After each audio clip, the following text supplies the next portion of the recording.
பலர் அரைஞ்சிட்டு போயிடுச்சுங்க அந்த வேதம். என்ன வார்த்தை தெரியுமா குழந்தைகளே? நீங்கள் எல்லோரும் 17 வயதிற்குட்பட்டவர்களாக இருப்பீர்கள் என்பது என்னுடைய நம்பிக்கை. இந்த வயதில் இதை உங்களுக்கு புரிந்துவிட வேண்டும் என்பது என்னுடைய இறை வேட்கை. சொல்லப்படுகின்ற சொல் என்ன தெரியுமா? காது இருக்கக்கூடியவன் கேட்க கடவன். இங்க இருக்கிற எல்லாருக்கும் தான் காது இருக்கு. எத்தனை பேருக்கு நான் சொல்றது உள்ள போகுது? காது இருக்கிறவன் எல்லாம் காது இருக்கிறவன் இல்ல. அந்த உணர்வு இருக்கின்றவன், அந்த கனெக்ட் பண்ணிக்கிறதுக்கான தன்மை இருக்கின்றவன் தான் காதுடை. காது இருக்குன்னா கேட்டுக்கோ, இல்லைன்னா போயிரு. வார்த்தைகள் வருகின்ற பொழுது குழந்தைகளே, உங்கள் காதுகளால், உங்கள் கண்களால், உங்களுடைய மூக்கினால், உங்களுடைய மெய்யினால், உங்களுடைய வாயினால், அது என்ன பஞ்சபூதங்கள் வருகின்றனவோ பஞ்சபுலன்களால் அப்படி எடுத்து பெரிய விஷயங்களை சாதிப்பதற்காக நான் சொல்லி தந்து கொண்டிருக்கிறேன். பெரிய விஷயங்களை சாதிப்பது என்பது சின்ன விஷயங்களை புரிந்து கொள்ளுதல். சின்ன விஷயம் தான். எவன மலை தடுக்கியா விழுறான்? சின்ன கல் தடுக்கி தானே விழுந்துரு. இந்த சிறிய கல் எது? பெரிய விஷயங்களை நம்மால் சிந்திக்க முடியாதபடிக்கு பக்கத்துல உட்கார்ந்து உன் காதை ஒருத்தன் நோண்டிக்கிட்டே இருக்கிறானா, அதாலதான் பாழாவ போகுது. இந்த வயசுல சில விஷயங்களை சொல்லிடணுங்க. சில விஷயங்களை நம்ம மறுக்கிறதுனால அந்த ஆசிரியர்களுக்கு ஒரு விஷயம் தெரியுமா? நம்ம சொல்றதெல்லாம் நம்ம பிள்ளைங்க கேட்கறது இல்லை. கிளாஸ்ல இப்படி உட்கார்ந்துருப்பான், நம்மளதான் பார்த்துட்டு இருப்பான், நல்லா இப்படி இருப்பான்,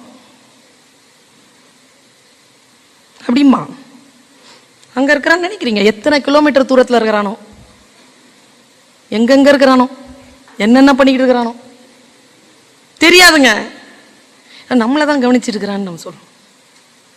எல்லா டீச்சர்ஸும் சொல்ற ஒரு வார்த்தை என்ன தெரியுமா? கடைசியா எனக்கு தெரிஞ்சு சிலது யூனிவர்சல் வேர்ட் கோடிங் இருக்கு. டீச்சிங் முடிச்ச உடனே டீச்சர், யூ அண்டர்ஸ்டாண்ட்?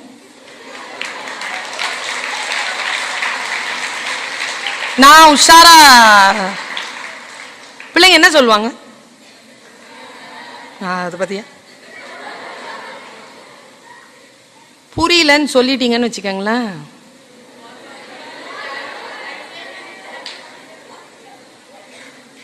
இதெல்லாம் நிர்வாக அதிகாரிகளை வச்சுக்கிட்டு சொல்லணுங்கிறதுனால தான் சொல்றேன். நான் பட்டுக்கோட்டைக்கு போயிருந்தேன்ப்பா. உள்ள போயிட்டு ப்ரோக்ராம் 5 மணிக்கு போற லஞ்ச் ஏற்பாடு. அந்த ஒரு அம்மா நின்றுட்டு இருந்தது. அந்த ஆள் நல்ல மனுஷன் விட்டுட்டு போயிட்டார். வீட்டில் சாப்பாடு போடுவாங்க, நீங்க சாப்பிட்டுட்டு ரெடி ஆயிட்டு வாங்க, நான் ஒரு 4 மணிக்கு கூப்பிட்டு நான் ஸ்கூல்ல கொஞ்சம் டெக்கரேஷன் இருக்கு, நான் போறேன்ட்டு அவர் போயிட்டார். நான் உள்ள போய் போன உடனே உட்காருங்க அப்படி இல்லை, நான் போய் உட்காருங்க உட்காந்து, இவர் யார் தெரியுதா அப்படின்னாரு. அவங்க முன்னால ஒரு ஆள் இருக்குது. இப்போ விட்டார்ல, அவர் தான் என் வீட்டுக்காரர். அவருடைய தாத்தா இருக்கார்ல, அவருடைய ஒண்ணு விட்ட சித்திக்கு 2 பேர பசங்க. அந்த 2 பேர பசங்கள இவருடைய கொழுந்தியாக்கு தான் அவங்களை கல்யாணம் பண்ணி வச்சிருக்கு. இப்ப புரியுதா அவருக்கு எனக்கு என்ன தொடர்புன்னு? நான் என்ன சொல்லியிருப்பேன்னு நினைச்சீங்க? புரியுதாங்கிறாங்க. நான் என்ன சொல்லியிருப்பேன்? புரியுதுன்னு சொல்லிடுவேன். ஏன்? நம்ம பிள்ளைகள் புரியுதுன்னு நம்ம கிட்ட சொன்னா என்ன அர்த்தம்னா, இல்லேன்னு சொன்னா மறுபடியும் அதே கிளாஸை நீ நடத்துவ. அதுக்கு பதிலா புரியுதுன்னு சொன்னா நான் தப்பிச்சிருவேன். பல புரிஞ்சிருச்சா அப்படின்னு உடனே புரிஞ்சிருச்சு அப்படின்னு அவங்க சொல்றதுக்கான ரகசியமே இதுதான். டீச்சர்ஸ் நமக்கு தெரியுதா? ஐயோ, என் கிளாஸ்ல பிள்ளைங்க எல்லாரும் அதுங்க இன்னொரு விஷயம் பண்ணாங்க, அண்டர்ஸ்டாண்ட் அப்படின்னா அப்பா கிளாஸ் முடியுதுன்றது தெரிஞ்சு சைலண்ட் ஆயிடுவாங்க அந்த டைம்ல மட்டும். எஸ் மேம் அப்படின்ட்டு நம்ம வெளியில போறதுக்கு முன்னாலே எழுந்து நிற்கும். பார்த்திருக்கீங்களா? என்ன அர்த்தம் அதுக்கு? கிளம்புன்னு அர்த்தம். அதனால பிள்ளைகள் நம்ம பேசுறத புரிஞ்சுக்குதா புரிஞ்சுக்கலையா இல்ல. ஆசிரியர்களுக்கான உயர்வான இலக்கு என்ன தெரியுமா? பர்ஃபார்ம் பண்ணுதுங்களா? நீங்க நடத்தின கிளாஸ்ல பர்ஃபார்மன்ஸ்ல வந்திருக்குதா, அப்போ நீங்க பெரிய விஷயத்தை சாதிச்சிட்டீங்கன்னு அர்த்தம். ஒரு குழந்தையை புரிய வைப்பது அல்ல ஒரு ஆசிரியருடைய நோக்கம். இன்ஸ்பயர் பண்ணணும். எதுக்கு? To Aspire. வெளிப்படுவதற்காக மன எழுச்சியை ஏற்படுத்துங்கள். ஒரு ஆசிரியராக இருந்து நான் சொல்லுகிறேன், நான் கண்டுபிடித்த ஆகப்பெரிய ஆச்சரியம் என்ன தெரியுமா? எல்லா ஆசிரியர்களின் காலில் விழுந்தும் கெஞ்சி கேட்டுக்கொள்கிறேன், தயவு செய்து உங்கள் புத்தியை இந்த குழந்தைகளுக்கு தந்து விடாதீர்கள்.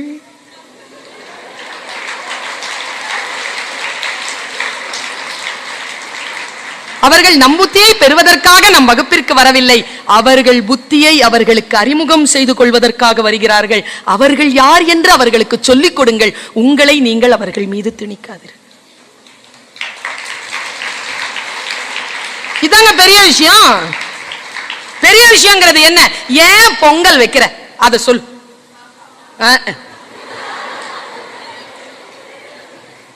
இன்னொரு விஷயம் எங்க பட்டிமன்றத்துல சொல்லுவாங்க, உனக்கு தெரிஞ்சா தெரியுமா தெரியல, உனக்கு தெரிஞ்சுதான் இருக்கும். பூஜை பண்றோம்ல, பண்ணுவீங்களா வீட்டுல? விநாயகர் சதுர்த்தி எல்லாம் கொண்டாடுவீங்களா? சரி. விநாயகர் சதுர்த்தி இல்ல கிருஷ்ண ஜெயந்தி இல்ல இந்த மாதிரி பொங்கல், இந்த மாதிரி ஏதாவது ஒண்ணு செய்வாங்க. செஞ்சிட்டு ஃபர்ஸ்ட் எடுத்து என்ன செய்வாங்க? வெரி குட், சாமிக்கு வச்சிருவாங்களா? சாமிக்கு வச்சுட்டு அப்புறமா என்ன செய்வாங்க? நமக்கு வைப்பாங்களா? அதுல கொஞ்சம் டைம் ஆகுமா? அந்த டைம் பார்த்து அப்பா பாத்ரூம் போயிடுவார். ரெடி ஆயிட்டு வரேன், சாப்பிடலாம். ஏன்னா அவர் பூஜை செஞ்சு டயர்டா இருப்பார். போயிடுவார். பையனுக்கு பசிக்கும். அம்மா இன்னும் சோறுல இலையில சோறு போட்டிருக்காது. இலையில சோறு ரெடியா இருக்கிறது சாமி கிட்ட இருக்கிற சோறு. முக்கியமா இந்த பொங்கல் மாதிரியா இருந்தா கூட கையில பட்டதா தெரிஞ்சிடும். இந்த கொழுக்கட்டெல்லாம் வச்சிருந்தாங்கன்னு வச்சுக்க தெரியாது. ஒரு பையன் என்ன பண்ணிட்டான், சரி நான் ஒண்ணு கேக்குறேன், பிரசாதத்தை சாமிக்கு வச்சிடணும். அதுக்கு முன்னால, சாமி வைக்கிறதுக்கு முன்னால அதை சாப்பிடலாமா? ஏன்? சாமிக்கு நீ சாப்பிட்ட என்ன ஆகும்? சாமி கண்ண குத்திரும். நம்ம பையன் ஒருத்தர் இருந்தான், அவன் பூஜைக்கு முன்னால அவனுக்கு பசிக்குது, அவனுக்கால அவனை வெயிட் பண்ணவே முடியல. அப்பா வேற இல்ல, இப்படி பார்த்தான், எடுத்து சாப்பிட்டான். அம்மாட்ட கேட்ட, அம்மா பசிக்குதுமா. டேய் சாப்பிடப்படாதுடா. ஏன்? சாமி குத்திரோண்டா கண்ண. பையன் தெளிவா சொன்னான், குத்தாதுமா. ஏண்டா? நான் ஏற்கனவே சாப்பிட்டமா, குத்தவே இல்லை. நான் என்ன சொல்றேன், பிரசாதத்தை படைப்பதற்கு முன்னால் சாப்பிடக்கூடாது என்பது ஒரு பண்பாடு. அது சாப்பிட்டா சாமிலாம் கண்ண குத்தாது, சாப்பிடப்படாது. ஏன்னா இறைவனுக்கு நாம் கொடுக்கக்கூடிய அந்த மன இரக்கம் இருக்கு இல்லையா, அந்த மன தாழ்ச்சி இருக்கு இல்லையா, அது உன்னை வேறு நிலையில் உயர்த்தி கொண்டே போகக்கூடிய ஒரு தன்மையை தரும் என்பதற்காக தான் அப்படி வச்சிருக்காங்க. முதல்ல பிரசாதம்னு என்னன்னு குழந்தைகளுக்கு சொல்லி கொடுத்துட்டீங்கன்னா அதுங்க அதை கேட்குமா? என்னன்னு பேசி கொடுத்துருங்க, சாமி கண்ணை குத்திரும், அவன் குத்தாதான் தான் சொல்லுவான். சாமிலாம் கோச்சிக்காது பிள்ளைகளா, நாம் நம் நிலையிலிருந்து தாழ்ந்து போம். இந்த பெண்களை ரொம்ப அழகா சாப்பாடு பரிமாறும் போது ஒரு விஷயம் சொல்லுவாங்க. சாப்பாடு பரிமாறக்கூடிய பெண்கள் முதலிலே சாப்பிட்டிருக்க கூடாது, நின்னபடி பரிமாறணும் பாங்க. ஏன் அப்படின்னா, வயிறு நிறைஞ்சிருச்சுன்னு வச்சுக்க, முன்னால இருக்கிறவங்களுடைய பசி புரியாது. பசியோடு இருக்கின்ற பொழுது நமக்கு பசிப்பது போல்தானே இவருக்கும் பசிக்கும் என்று அந்த கை அள்ளி அள்ளி அள்ளி அள்ளி போடும் என்பதற்காகத்தான் சாப்பிடறதுக்கு முன்னால நமக்கு சோறு போட்டுருமான்னு சொல்றது. அதே மாதிரி ஆம்பளைங்களும் நீங்க சாப்பிடறதுக்கு முன்னால எங்களுக்கு சோறு போட்டாலும் நாங்க சாப்பிடுவோம், அதெல்லாம் ஒன்னும் சாப்பிட மாட்டாலும் சொல்ல மாட்டோம்.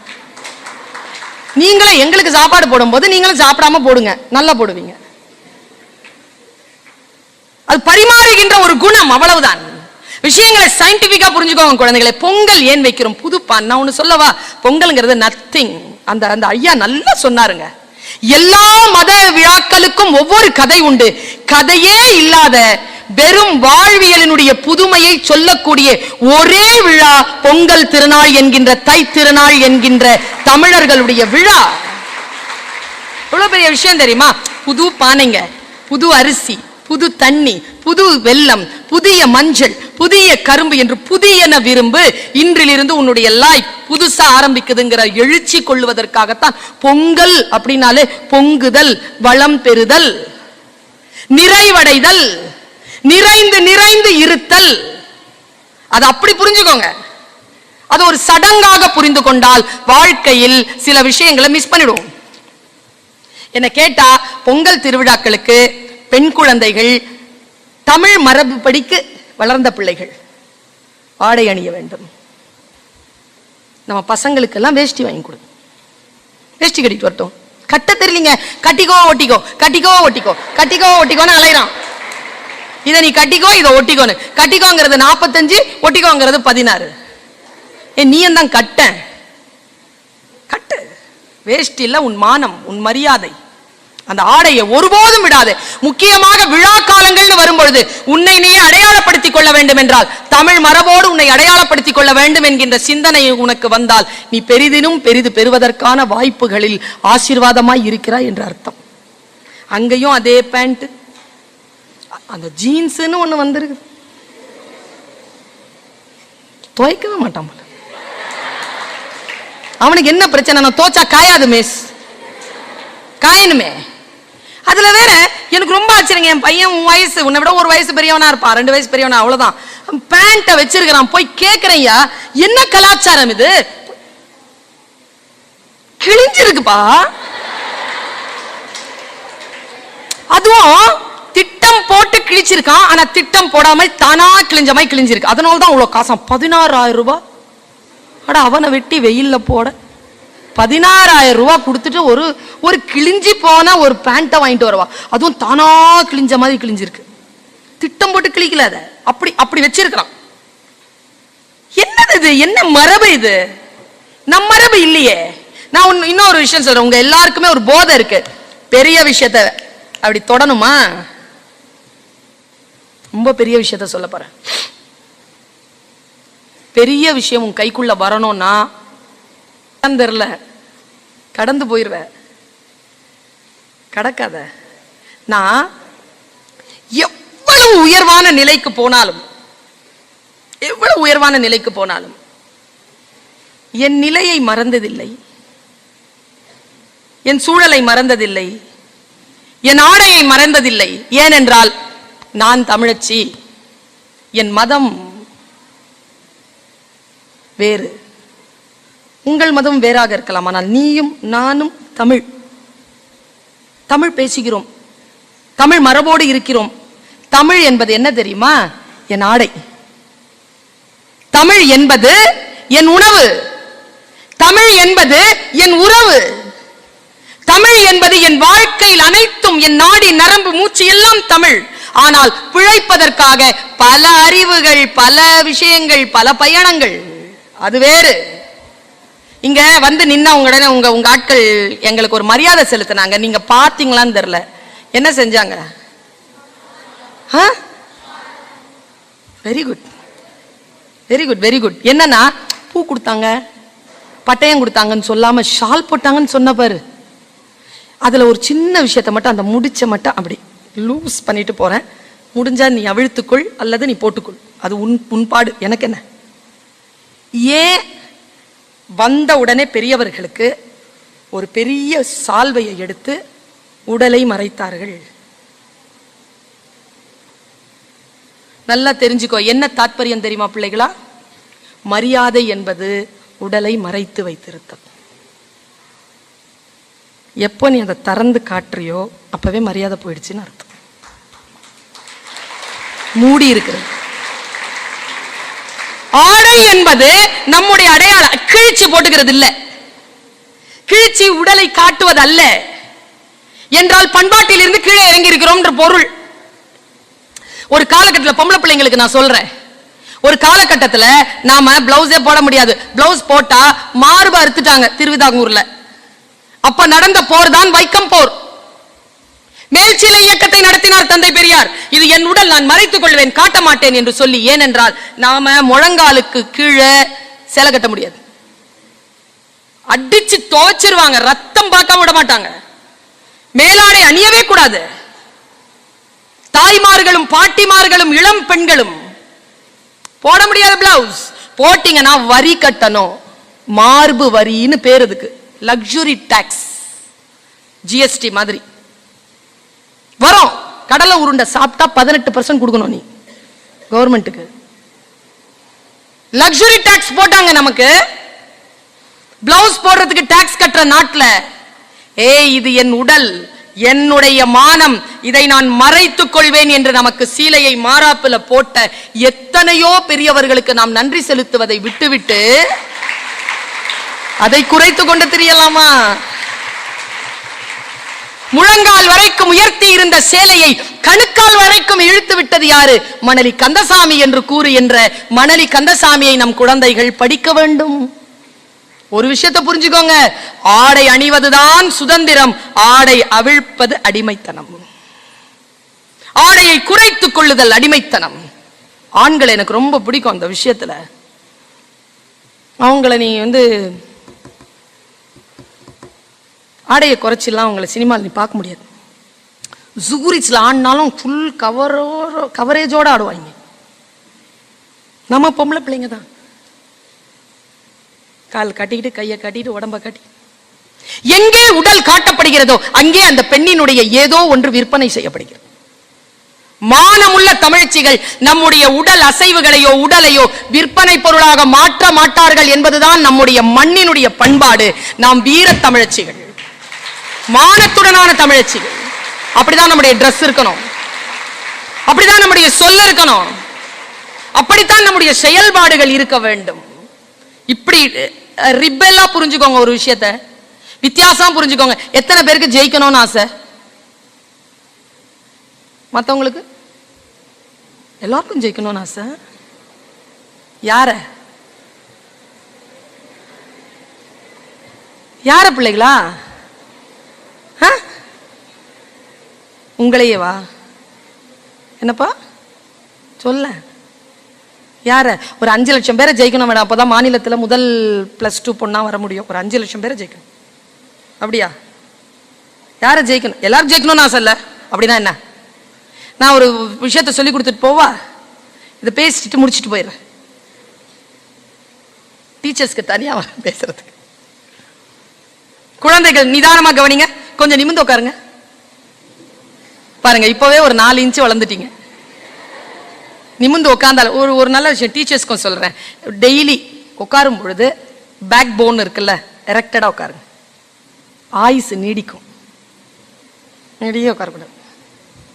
நிமிர்ந்த நன்னடை, நேர்கொண்ட பார்வை, புவியில் யாருக்கும் அஞ்சாத நெறி, ஞான செருக்கு இருக்கணும். நிமிர்ந்து உட்காருங்க. உட்கார்ந்து இதை கேளுங்க. எல்லாருக்கும் ஜெயிக்கணும்னு ஆசை. ஆனா இது வேற ரெக்கார்ட் ஆயிட்டு இருக்குங்கிறதுனால ஓகே, நோ இஷ்யூஸ். நான் என் பேரன்பின் பெருவழிப்பாடாக சொல்கிறேன். As a teacher, first mark வாங்குற குழந்தைகள் மீது அவ்வளவு எனக்கு அக்கறை இல்லைங்க. எனக்கு அவ்வளோ ஒன்றும் அவங்க மேலே ஈர்ப்பே கிடையாது. ஃபர்ஸ்ட் மார்க் வாங்குற பிள்ளையெல்லாம் பார்த்தா ஓகே சரிப்போ அப்படின்னு விட்டுருவேன். இது எது இந்த இயேசு கிறிஸ்து கையில் பிடிச்சிட்டு இருக்கிறாருல ஆட்டுக்குட்டி, அது ரொம்ப நல்ல ஆட்டுக்குட்டிலாம் இல்லை, ஏற்கனவே கால் உடைஞ்ச ஆட்டுக்குட்டி. அது நெருக்கி அப்படி வச்சிருப்பாரு. ஏன்னா கீழே விட்டா மறுபடியும் போய் காலை உடைச்சிக்கோன்னு. நாங்கள்லாம் அந்த மாதிரி ஆட்களை நெருக்கமாக வச்சுருப்போம்.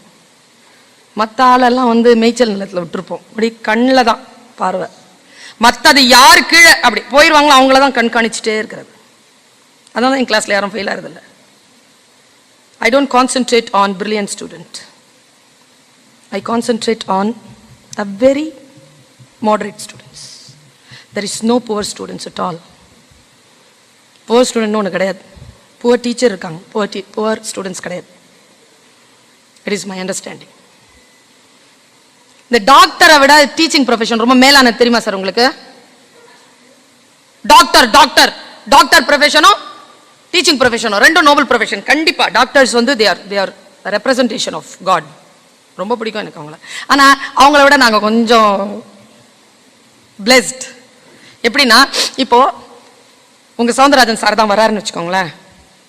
அவர் ஒரு தெருல முன்னால் ஒரு டாக்டர் வந்துட்டாரு, இவருடைய வாத்தியார் வந்துட்டார். இப்போ நான் இருக்கிற முன்னால வாத்தியார் தைரியமாக சொல்லலாங்க, மிஸ்டர் சவுந்தரராஜன் என் ஸ்டூடெண்ட்.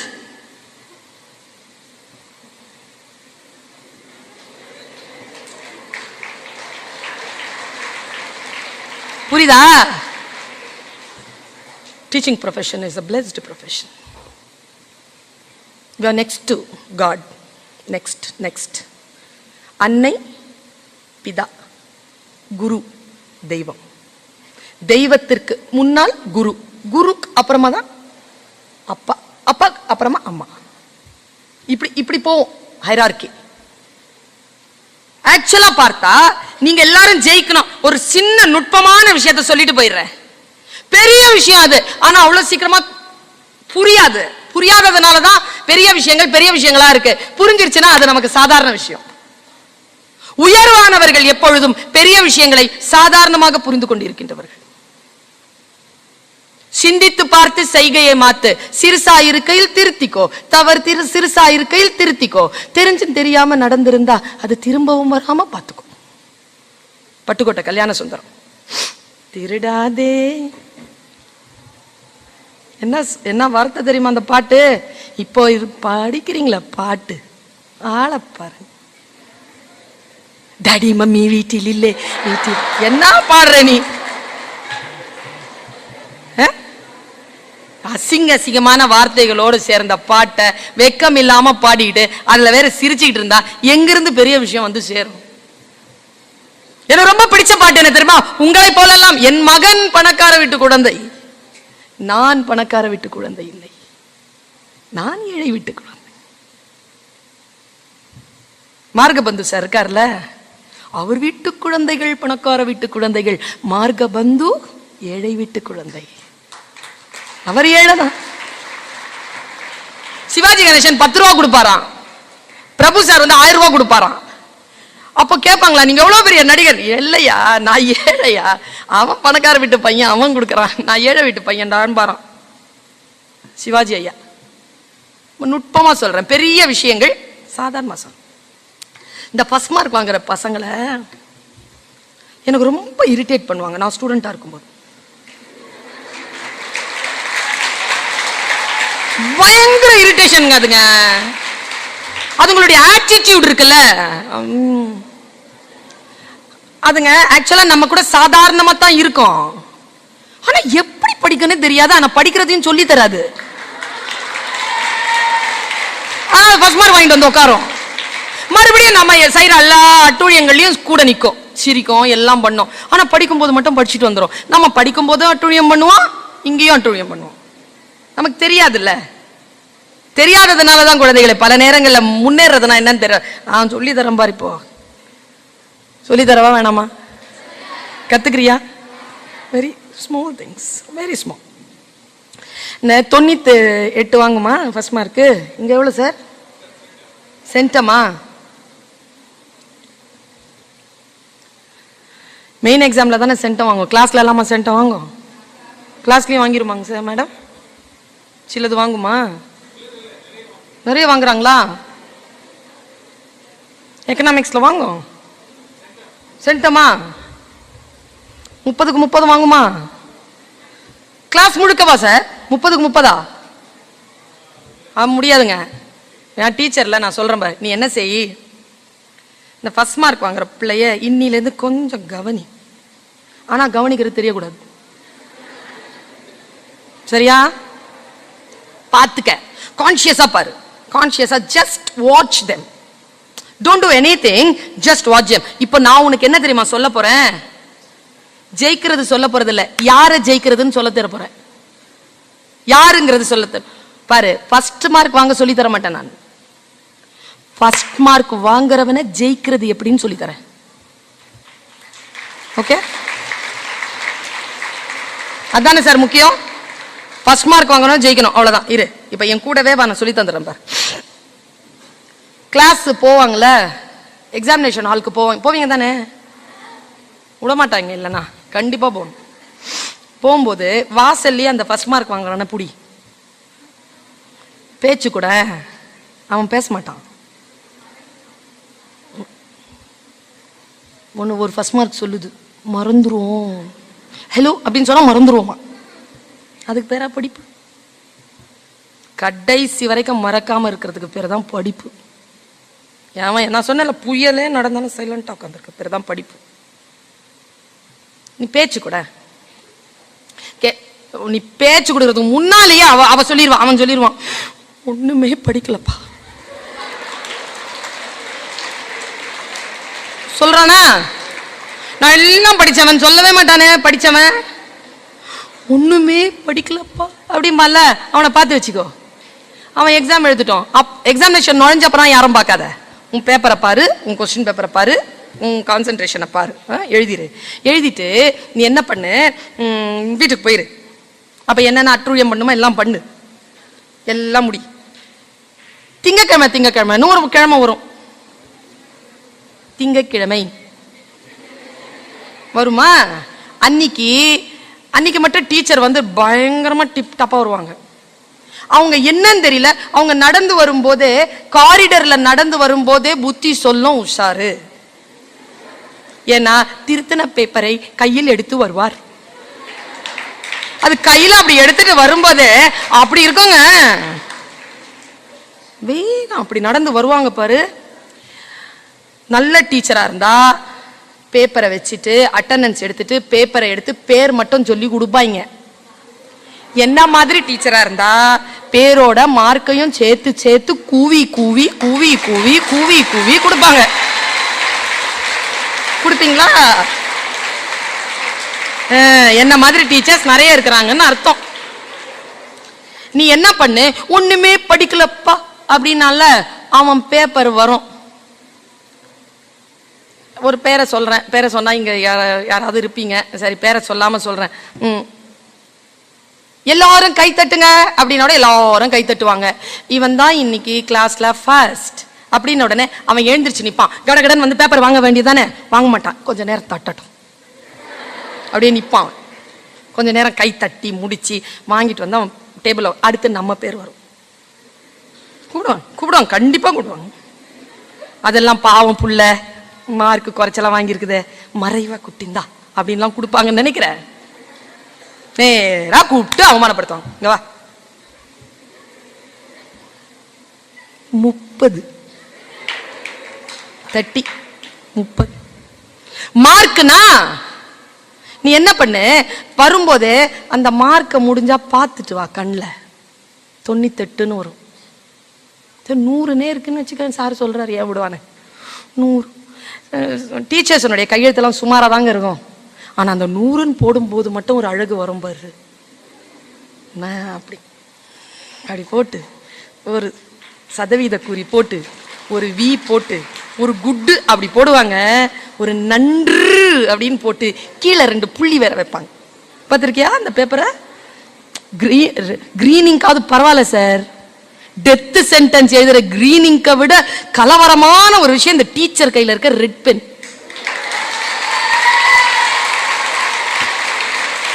அந்த ரெட் பென் படுத்துற பாடு கடவுளே. நம்ம 30ஓட இருப்போமா பார். இதுக்கு பேர் தான் மார்க். என் கிளாஸ்ல ஒன்று 98 வாங்கிட்டு அழுதுட்டு இருக்குது, ஒன்று பக்கத்துல சிரிச்சிட்டு. இது 98 வந்து ஏமா அழுகுறன்னு கேட்டோம். எங்க அப்பா 2 மார்க் எங்கன்னு கேட்டு திட்டுவாங்க அப்படிங்குது. அதுல சிரிச்சிட்டே சொல்லுது, அது என்கிட்ட இருக்குன்னு சொல்ல வேண்டியது தானே. அது 2 தான் வாங்கிருக்குது. அது வெக்கமே இல்லாம சிரிச்சிட்டு இருக்குது. இது 98 வாங்கி கவலையில் அழுதுட்டு இருக்குது. சில பிள்ளைகளுக்கு தான் வாங்குற மார்க்க தான் வாழ்க்கையில தீ வைக்க போதுன்னே தெரியாது, சிரிச்சுக்கிட்டே இருக்காங்க. கடைசியா கூப்பிட்டு அந்த மார்க் ஷீட் கொடுத்து அனுப்புவாங்க பாரு, அந்த டேலி ஷீட் மார்க் ஷீட். ஒன்று சொல்றேன், நம்ம குழியில சவக்குழியில நம்ம உடம்பு போகும்ல, அந்த மாதிரி நம்ம வாழ்க்கை முழுக்க இருக்க போற மேட்டர் அந்த மார்க் ஷீட். கூடவே இருக்கோங்க, நம்ம யாருன்னு சொல்லிக்கிட்டே இருக்கோம். அதை உஷாரா நல்லபடியா வச்சுக்கணும். அதுல கோட்டவே விடக்கூடாது. எவ்வளவு கலவரம் வந்தாலும் அதுல மட்டும் மார்க் வாங்கணும். நான் எவ்வளவு கலவரம் இருந்தாலும் அதுல மட்டும் மார்க் வாங்குறதுனால தான் இன்னைக்கு பல்கலைக்கழகத்துக்கு கீழே இருக்கக்கூடிய ஒரு இடத்துல பேராசிரியரா இருக்கேன். பயங்கர கலாட்டா பார்ட்டி நான். ஆனா படிக்கிற டைம்ல மட்டும் படிச்சிருவேன், மார்க் மட்டும் வாங்கிடுவேன். உஷாரா எங்கெங்க எந்தெந்த காம்படிட்டிவ் எக்ஸாம்ஸ் இருக்கோ எல்லாத்தையும் கிளியர் பண்ணிடுவேன். எங்கெங்க வேலை அப்ளிகேஷன் எப்படிலாம் கொடுக்கணுமோ அங்கெல்லாம் போய் உட்காந்துருவேன். என்னென்ன விஷயம், ஒரு மீட்டிங்க்கு வரமா கரெக்டா படிச்சுட்டு வரணும், கரெக்டா பிள்ளைகளை கிராஸ் பண்ணணும்ன்றது அலர்ட்டா இருப்பேன் நான். ஆனா பயங்கர ஜாலி டைப். ஜாலி எங்கேயோ அங்க ஜாலி. அக்வாமேன் வரைக்கும் பார்த்துட்டேன்னா பார்த்துக்க, பபிள் பீ கூட பார்த்துட்டேன். அதெல்லாம் மிஸ் பண்ணவே மாட்டேன். ஆனா இந்த படங்கள்லாம் பார்க்க இந்த 2O பார்க்கல, சர்க்கார் பார்க்கல, இப்ப இருக்கிற விசுவாசமும் பார்க்க போறது இல்ல, பேட்டையும் பார்க்க மாட்டேன். அது என்டர்டெயின்மெண்ட் வேல்யூவை கடந்து வேறு எங்கோ என் மனிதர்களை பாதிக்கின்ற பொழுது அதை பார்க்கறது இல்ல. என் மனசுக்கு வெளிப்படையா நான் சொல்றேன், பார்க்க மாட்டேன். எனக்கு சில கோபங்கள் உண்டு, அதனால் பார்க்கிறேன்.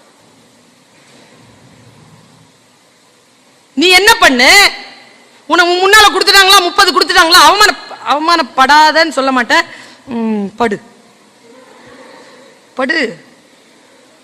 தோத்துட்டா பெட்டர் லக் நெக்ஸ்ட் டைம் டீச்சர்லாம் இல்ல. நானு தோக்க கூடாது.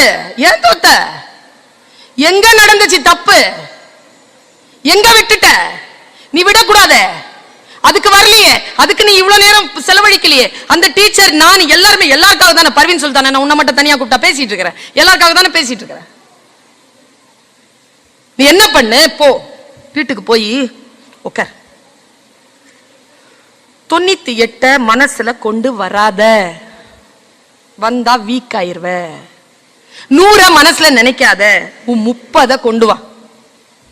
உன் பேப்பர் இருக்குல்ல, உன் 30 கொண்டு வா, உன் 40 கொண்டு வா, உன் 50 கொண்டு வா, எவ்வளவு இருக்குதோ கொண்டு வா.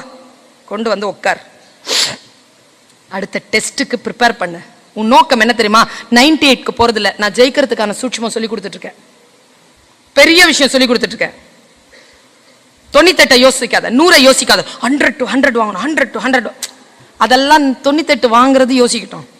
நம்ம 30, நம்ம என்ன தெரியுமா யோசிக்கணும்? 30, 35 தாண்டணும். நெக்ஸ்ட் எக்ஸாம்ல இந்த 30 தாண்டணும்டா. நீ என்ன பண்ணு, நெக்ஸ்ட் 35 ஃபெயில் தான். ஆனா என்ன பண்ணு, 30 தாண்டு. உனக்கு கூப்பிட்டு மறுபடியும் திட்டுவாங்க தான். ஆனா நல்ல டீச்சரா இருந்தா திட்ட மாட்டேன். சரியா? நீ போகும்போது அந்த 100 அப்படி தாண்டிட்டு போய பார்த்துட்டு போ. அது 100 ஒருவேளை 98 வாங்கியிருக்கலாம், அது 98 ஒருவேளை 96 வாங்கியிருக்கலாம். ஆஸ் அ டீச்சர் நான் சொல்றேன், அவன் தான் ஃபர்ஸ்ட் கிளாஸ்ல. இன்னும் கேட்டா அவன் தான் ஸ்கூல்லையும் ஃபர்ஸ்டா வருவான். அதை பத்தி பிரச்சனை இல்லை. ஆனா லாஜிக்கலா நான் சொல்றேன், லைஃபை புரிஞ்சுக்கிட்டு சொல்றேன். 100ல இருந்து 98 வாங்குறவன் தோக்குறான், 30ல இருந்து 35 வாங்குற நீ ஜெயிக்கிற. இவ்வளவுதான். இதான் ஸ்ட்ராட்டஜி. வின்னிங் ஸ்ட்ராட்டஜி அப்படிங்கிறது ப்ரோக்ரஸ். Show your progress. இந்த ஸ்கூல்ல கொடுக்கிற ரிப்போர்ட்டுக்கு என்ன பேரு? Progress report. Progress. Show your progress. Each and every performance, show your progress. இப்ப என்னுடைய பேச்ச சௌந்தரராஜன் சார் கேட்டிருக்காரு, சேகர் சார் கேட்டிருக்காரு. அவருக்கு நான் கொடுக்கிற பதில் என்ன? இதோ எனக்காகவே இவர் முன்னால் பாடுவதற்கு நான் பெருமைப்படுகிறேன் பேசினாரு ஒரு உங்களுடைய நடன ஆசிரியர். அவர் வைரமுத்து பேச்சு, கமலாசன் பேச்சு, பர்வீன் சுல்தானா பேச்சுன்னு சொன்னாரு. அவருக்கு நான் கொடுக்கின்ற பரிசு என்ன? நான் வைரமுத்து மாதிரி பேசுறது இல்ல. 3வது பேரா தான் என் பேரை சொன்னாரு. இனிமேல் ஃபர்ஸ்ட் பேரா என் பேரை சொல்றதுக்கு நான் வைரமுத்துவை ஜெயிக்கணும் இல்ல.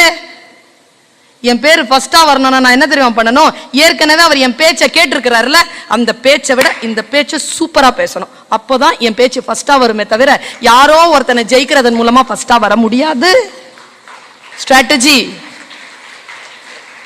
உன்னுடைய ஹைட்ஸ், உன்னுடைய அடுத்த கட்ட இலக்கை நோக்கி உன்னை நீயே நகர்த்தி கொண்டே போ. சிகரம் தொடுவது என்பது யாரோ ஒருவன் தொட்ட சிகரத்தை தொடுவது அல்ல, உன் உயரத்தின் எல்லையை தொடுவது. ஜஸ்ட் அந்த ஹைட்டுக்கு மட்டும் போயிடு. இந்த வளாகத்தில் தோத்துட்டு மட்டும் போயிடாத. தோல்வி என்பது நீ ஃபெயில் ஆறது இல்ல.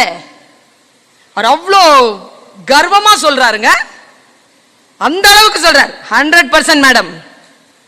அந்த கர்வம் இருக்கு இல்லையா, அந்த கர்வத்திற்கான சாட்சியாக உன்னுடைய ப்ராக்ரஸ் ரிப்போர்ட்டை காட்டு. இந்த ஸ்கூலுக்கு என் பையன் அப்படி காட்டினேங்க நான். அந்த ஸ்கூல்ல அந்த பையன் வரும்பொழுது 18 மார்க் தான் வாங்கியிருந்தான். 8th ஸ்டாண்டர்ட்ல விட்டு அந்த ஸ்கூல்ல 18 தான் வாங்குவான். பார்டர் லைன்ல தான் பாஸ் பண்ணுவான்.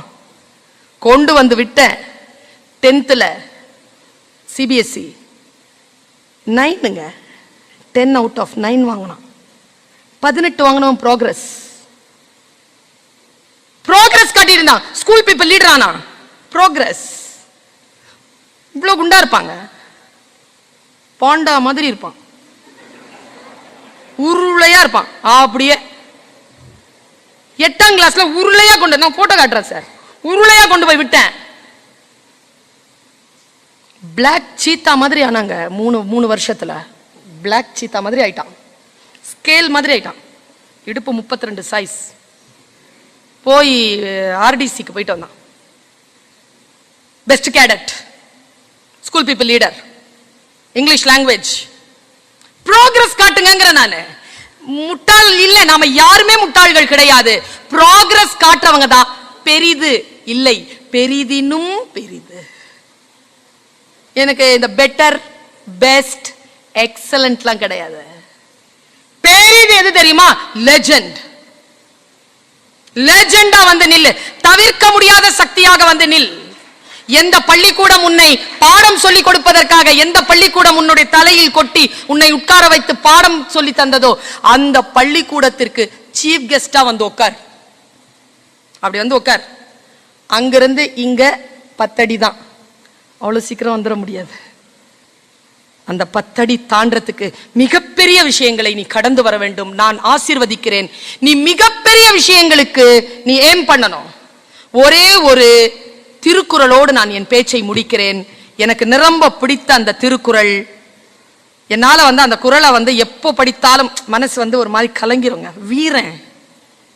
தமிழன் யார் தெரியுமா? வீரன். வீரம்ங்கிறது வன்முறை இல்லை. ஒரு வீரன் இருக்கிறான் களத்துல.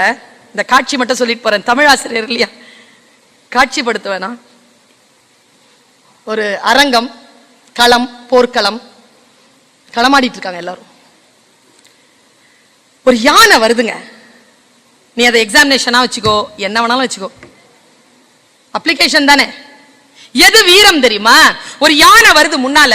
அந்த யானை வந்த உடனே அவன் என்ன பண்ணா? வீரன் கையில ஒரு வேல் இருந்தது, எடுத்து ஒரே அடி அடிச்சான். நெத்தில கரெக்டா பட்டுச்சு யானைக்கு. யானை இப்படி ஆடுது, தள்ளாடுது, கீழே சாஞ்சிரும். ஆனாலும் முன்னேறுது. அவனுக்கு இன்னொரு வேல் தேவைப்படுதுங்க. இன்னொரு வேல் இல்லை.